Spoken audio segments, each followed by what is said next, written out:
नमस्कार, किस्सा यूपी का देख रहे हैं आप और मैं हूं आपके साथ दिव्या सिंह। अयोध्या में राम मंदिर के उद्घाटन को लेकर तैयारी युद्ध स्तर पर चल रही है। जैसे जैसे 22 जनवरी की तारीख नजदीक आ रही है, वैसे वैसे बयानबाजी भी तेज होती जा रही है।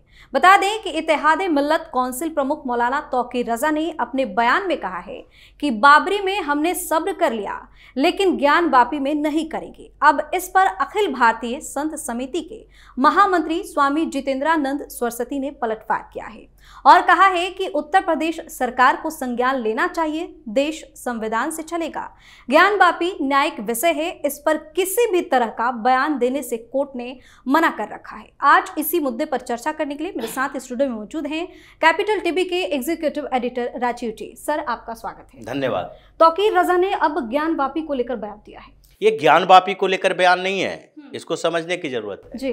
ये बयान अयोध्या में बन रहे भव्य मंदिर को लेकर है। ज्ञान वापी को उसमें शामिल किया गया है क्योंकि तौकीर रजा ने क्या कहा, बाबरी तो हमने दे दिया, बाबरी दे दिया तुम लोगों ने। अगर बाबरी तुम लोगों ने दे दिया होता तो फिर ये 500 सालों का इंतजार करना ही नहीं होता। ये इतने सालों तक जो राम भक्त इंतजार कर रहे थे, संघर्ष कर रहे थे, वो संघर्ष करने की जरूरत नहीं होती। और उसके बाद की बात हम करते हैं, मान लेते हैं ब्रिटिश काल था, तुम लोग भी मजबूत स्थिति में थे क्योंकि अंग्रेज क्रिश्चियन वो भी सोचता था कि हिंदुस्तान में हिंदुओं और मुसलमानों को बैलेंस करके रखो ताकि हम शासन कर सकें। लेकिन 1947 के बाद देश आजाद हो गया, यहां सरकार बनी, स्वतंत्रता मिली।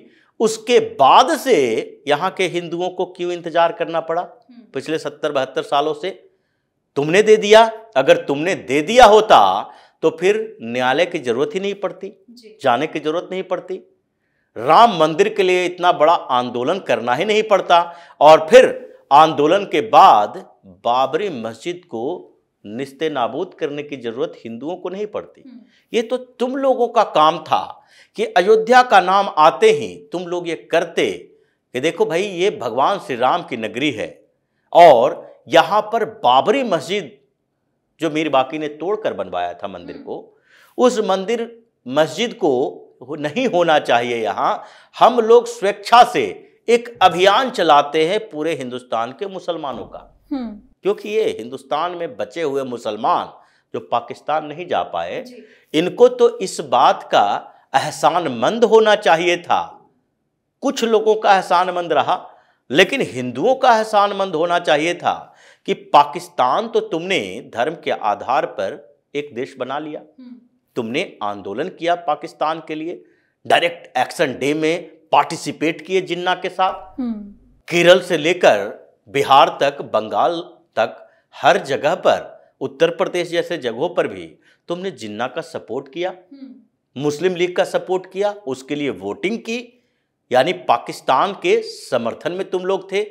लेकिन तुम्हें यह पता था कि पाकिस्तान कहीं उत्तर प्रदेश के 2 जिलों में नहीं बनेगा, केरल में जाकर नहीं बनेगा, तमिलनाडु में जाकर नहीं बनेगा, बिहार के क्षेत्र नहीं चले जाएंगे पाकिस्तान में। फिर भी तुमने एक पाकिस्तान देश बनाने के लिए पूरे देश के, यानी कि तत्काल जो हिंदुस्तान था तत्कालीन, उस पूरे हिंदुस्तान के अलग अलग हिस्सों में तुमने सपोर्ट किया जी। मतलब तुम चाहते थे कि अगर कोई पाकिस्तान बन जाएगा तो हमारे लिए एक इस्लामिक देश होगा, हम वहीं चले जाएंगे।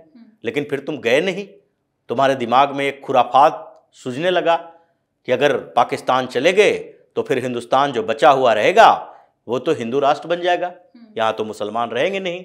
और ये जो हजारों साल पहले से हम ख्वाब देख रहे हैं, हिंदवी सभ्यता, सनातन संस्कृति, इन लोगों में जो बार बार ये सपना देखते हो गजवाए हिंद का, वो तो पूरा ही नहीं होगा। तो कम से कम प्रेजेंस, उपस्थिति तो दर्ज कराएं हिंदुस्तान के अंदर। और कुछ तुम्हारे जो बुद्धिजीवी थे तथाकथित मुसलमानों में, उन लोगों ने तुम लोगों को रोका, और कुछ जो कंफ्यूज्ड हिंदू थे, जो हमारे देश के बड़े बड़े नेता, जो कंफ्यूज्ड हिंदू और कंफ्यूज्ड विचारधारा वाले, उनको लगने लगा, उसमें गांधी जी भी थे, नेहरू भी थे, ये कांग्रेस के बड़े बड़े नेता थे, इन लोगों को लगने लगा कि हिंदुस्तान हम तो सेकुलर रखेंगे, पाकिस्तान भले ही इस्लाम देश बन जाए। और इन लोगों ने अपने कन्फ्यूजन में तुम्हें प्रश्रय देने की बात कही और तुम अपने कॉन्स्पिरेसी में यहां रुक गए। लेकिन फिर भी जब रुक गए, कॉन्स्पिरेसी कर रहे थे, तो उसके बावजूद तुम्हें उस समय एहसास होना चाहिए था ये जो हिंदू हैं, यहाँ जो हिंदुस्तान में हम रह रहे हैं, वो हिंदुओं की दया से हम रह रहे हैं। तुम जो बार बार कहते हो कि यहाँ पर हम रुके क्योंकि मेरी मर्जी थी, तुम्हारी मर्जी नहीं थी, हमारी मर्जी थी, हमने तुम्हें रुकने दिया। तुमने पाकिस्तान में नहीं रुकने दिया हिंदुओं को, बांग्लादेश में नहीं रुकने दिया। ये मार मार के भगा भगा के 2%, 1%, 0.5% कर दिए। हमने रुकने दिया तुम्हें, इसलिए तुम यहां रुके हुए हो। और उसके बाद कहते हो हमने दे दिया। बाबरी सुप्रीम कोर्ट के फैसले के बाद वहां मंदिर बनने के लिए एक जगह मिली है। बाबरी तो तुम्हारा नष्ट हो गया था, खत्म हो गया था। एक बार हिंदू जागा तो जी। और अगली बार अगर ये सब्र की बात जो कह रहे हो, सब्र की सीमा हिंदुओं की टूटी, तो फिर अरब देश में जगह कम पड़ जाएगा। ये जो 20 करोड़ यहां से खदेड़े जाएंगे। बिल्कुल, संत समिति की तरफ से ये भी बयान आया है कि अब हमारे सब्र का इम्तिहान न लिया जाए। ये सब्र का यही बात है कि हिंदुओं का सब्र बड़ा मजबूत है। पता नहीं कब तक सब्र का बांध टूटता है। इतना बड़ा, इतना ऊंचा, इतना मजबूत बांध है कि ये टूटने का नाम ही नहीं ले रहा। टूटना चाहिए, जैसे म्यांमार में टूटा बौद्धों का। सब्र की सीमा टूट गई। बांध जब टूटे तो उसमें बह के ये जो जितने रोहिंग्या थे, ये बह के इधर उधर नाव में खेपते हुए, बच बचा के वहां से भागते हुए कुछ हिंदुस्तान में घुसपैठ कर गए और सब जाकर बांग्लादेश में बसे हुए हैं। एक कैंप में शरण लिए हुए हैं, क्योंकि वहां भी अति कर दिया था। ये जो सब्र की सीमा है, जब सबसे शांति प्रिय बौद्धों की सब्र की सीमा टूट गई म्यांमार में, यहाँ पर हिंदुओं की सीमा नहीं टूट रही है। यहाँ तो ये बताया जा रहा है कि भाई तुम हो जो इसके संरक्षक बन के रहो, और जिसका संरक्षण कर रहे हो वो कौन है? संरक्षण किसको कर रहे हो? सबसे बड़ी बात तो ये है कि हम सांप को दूध पिला पिला के, खिला खिला के पालें, और जब उसके आसपास जाएं वो फुफकारे नहीं, काट ले, डस ले। तो आस्तीन में सांप पालना कभी भी अच्छा नहीं, शुभ संकेत नहीं होता। और हमारे यहाँ यही हो रहा है। जैसे मौलाना तौकीर रजा जैसे लोगों की औकात नहीं है, हिम्मत नहीं होती कि ये ऐसी बातें बोल रहा है, और यहाँ के लोग बर्दाश्त कर रहे हैं, सरकारें बर्दाश्त कर रही है सेकुलरिज्म के नाम पर। अगर पाकिस्तान में कोई इस तरह से किसी हिंदू के बारे में बोल दे तो वो एक दिन जीवित नहीं रह सकता है। अरब देश में कोई बोल दे, ये इन्हीं के भाई बंधु गए थे ना मक्का, और वहां पर गए और वहां एक तख्ती लहरा दिया कि लो भाई ये राहुल गांधी भारत जोड़ो यात्रा। 7 दिन तक कोड़े मार मार के उसको बेहोश करता रहा कि तुम धर्म के खिलाफ काम कर रहे हो। 7 दिन तक हर रोज इतने कोड़े मारता था जब तक बेहोश ना हो जाए, और जेल की सजा भी। अगर वहां पर कोई भी इस्लाम के विरुद्ध कुछ नहीं बोल सकता, दूसरे धर्म के लिए नहीं बोल सकता, तो यहां पर हमने छूट दे रखी है इन लोगों को कि तुम जो भी मन में आए वो बोलते रहो। और तौकीर रजा कह रहा है बाबरी हमने दे दिया, तुमने दिया नहीं, हमने छीन लिया, हमने ध्वस्त कर दिया, और उसके बाद कानून का इस्तेमाल के सहारा लिए सुप्रीम कोर्ट से फैसला आया और हम वही काम करेंगे। ज्ञानवापी अभी न्यायालय के पास है।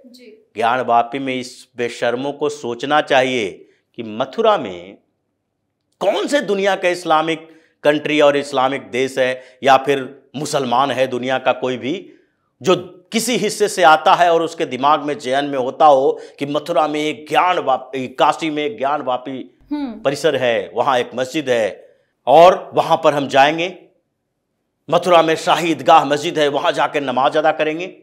ये लोकल लोगों का है। और दुनिया के किसी भी हिस्से के एक हिंदू को से पूछ लीजिए, चाहे वो स्वीडन, स्विट्जरलैंड में रह रहा हो या अंटार्कटिका के किसी भी बर्फ वाले क्षेत्र में गुफा में रह रहा हो, उसके जेहन में ये होगा कि हमारे लिए तो भगवान राम हैं, भगवान कृष्ण हैं, भगवान शिव हैं, तो ये दुनिया के किसी भी क्षेत्र में रहने वाले हिंदुओं के लिए पवित्र जगह है और दुनिया में किसी भी क्षेत्र में रहने वाले मुसलमानों के लिए, जो काशी में रह रहा है मुसलमान, जो अयोध्या में रह रहा था या रह रहा है, जो मथुरा में रह रहा है, वो वहां के पवित्र भूमि को मानता है या मक्का मदीना जाता है हज करने के लिए, वो हज करने तो वहीं जाएगा। इसको तो नहीं मानेगा कि भाई ये तो हमारे पवित्र जगह है, शाहीदगाह में ही जाके हम हज कर ले, नहीं जाएगा।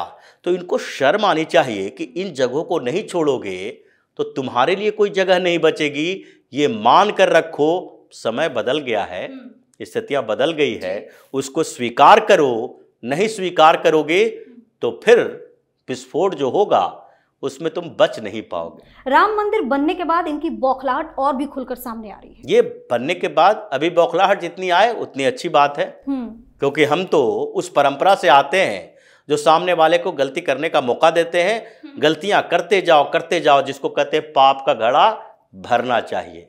और जब तक पाप का घड़ा भरना है तब तक तुम भरते जाओ उसको। जब भर जाएगा तो उसके बाद जब उस घड़े के फूटने का समय आएगा, हम लोग उसी का इंतजार कर रहे हैं, उसी परंपरा का निर्वहन करते हैं। घड़ा फूटेगा और इन लोगों की किस्मत भी फूट जाएगी। जी, बहुत बहुत धन्यवाद सर तमाम जानकारी। धन्यवाद। तो स्वामी जितेंद्रानंद सरस्वती ने कहा है कि अयोध्या मामले में हमने सुप्रीम कोर्ट तक मुकदमा लड़ा है और वहां जीते भी हैं। आगे तौकीर रजा को चेतावनी देते हुए कहा है कि आपके पूर्वजों ने हमारे मंदिर तोड़े, हमारे सब्र का इम्तिहान ना लो। किस्सा यूपी का में फिलहाल के लिए इतना ही। अगर आपने अभी तक हमारे चैनल को सब्सक्राइब नहीं किया है तो सब्सक्राइब कर लीजिए, हमारे वीडियो को लाइक कीजिए, शेयर कीजिए, साथ ही हमें कमेंट करके जरूर बताइए कि आपको हमारी खबर कैसी लगी। धन्यवाद।